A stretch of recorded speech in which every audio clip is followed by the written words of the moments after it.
Hello physical fiends, it's Jordan here with another worth of purchase where I play a game for a short amount of time and see if I would buy it myself.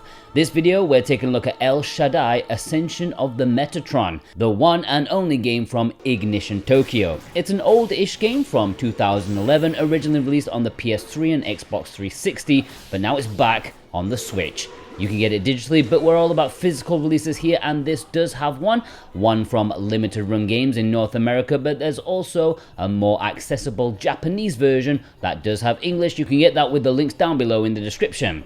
So this is an action game of the hack and slash variety. You move through narrow areas before coming up to slightly bigger areas where you know some enemies are going to pop up and you have to defeat them. It's quite predictable in this aspect, but it plays nicely enough. There's plenty of automation since there aren't many button inputs or combos to do, and I quite like this. It took me back to a simpler, more innocent time. Don't get me wrong, the game does evolve and include more mechanics as you go on, like you have to steal different weapons from enemies and they play differently, but it's definitely not like action hack and slashes of today.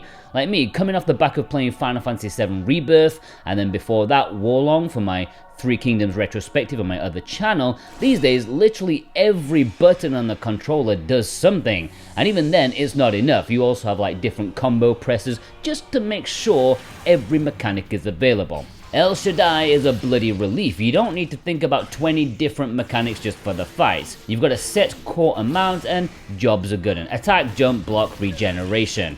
Yeah, your weapon can weaken over time and you have to press a button to power it back up. That's a bit weird. I've only played for a couple of hours so far, and yeah, it can be a little repetitive already, but I'd argue the gameplay isn't really the main thing you're playing for. You're playing for the visuals and the hypnotically inaccessible story. The hack and slash gameplay is just the thing your fingers are doing while you're in sort of a trance. I mean, look at this, what's going on?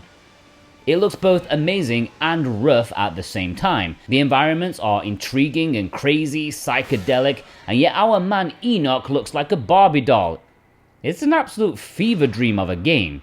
There's a crazy plot about descending from the heavens in order to take down the 7 fallen angels, and after 300 years in search of them, you finally find the place where they're hiding up, which is about the same length of time it takes me to find the car keys out of my wife's bag. I've got to be honest, the story is as funky as the visuals. It was hard to pay attention. I don't know if it's trying to be pretentious or wacky like No More Heroes, but when there's a dude following you around and making calls on his cell phone up to the gods above about your progress, it's hard not to smile and just go along with it, even if you're not really sure what's going on. Maybe that's just my life in general.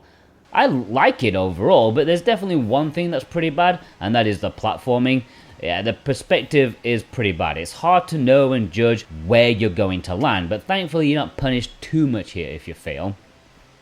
I do want to point out the lack of a user interface. I mean, look at the screen. There's like no health bar, there's no minimap, there's nothing on the screen. It's a brave move, but obviously an artistic one, and I appreciate that, even if sometimes it would be nice to know how much health I have left or, other things, but it is way more immersive as an experience this way, so I do like it. Props to the developers on this one. Would I buy it? I think I would. I mean, I wouldn't rush out and buy it, but I am intrigued enough that I definitely want to see where it's gonna go. I'm not particularly fond of the first generation HD era, but as games get more complicated, more padded, this has been quite refreshing. I mean, I haven't stumbled upon a crafting mechanic yet. That's mind-blowing. You can get this digitally for $30 on the Nintendo Switch, and it's a 5GB download, but there is a physical version, as I've said. Limited Run did put this up for pre-order quite a long while back, so you can't actually order it as of right now since the window is closed. Lovely. But there is also a Japanese and Asian physical release, both of which play in English, so that's more accessible and decently priced as well. If you want that, check the links down below in the description. That's where you'll get it, and you can also get 5% off anything from Play Asia if you click my link and use the code Jordan24. Very nice. Just remember to click the link first, and I thank you kindly for your support. It is worth mentioning that in Japan there's also a mini collector's edition, which includes a drama CD and a script. But I would assume those would be in Japanese, so maybe not worth doubling the price for, at least for us Westerners. If only it came with a soundtrack CD, that would be amazing, because the music in this game is amazing. Anyways, yeah, this seems like a decent game. It's on the borderline between modern and retro, and I think that will resonate with a lot of people. And also people who just take drugs, because you'll probably love this as well. Let me know, will you be picking this up physically or digitally? Leave a comment down below. Did you play it when it was originally released, and would you recommend it to others? Be a good citizen, let them know, okay? Have a good day.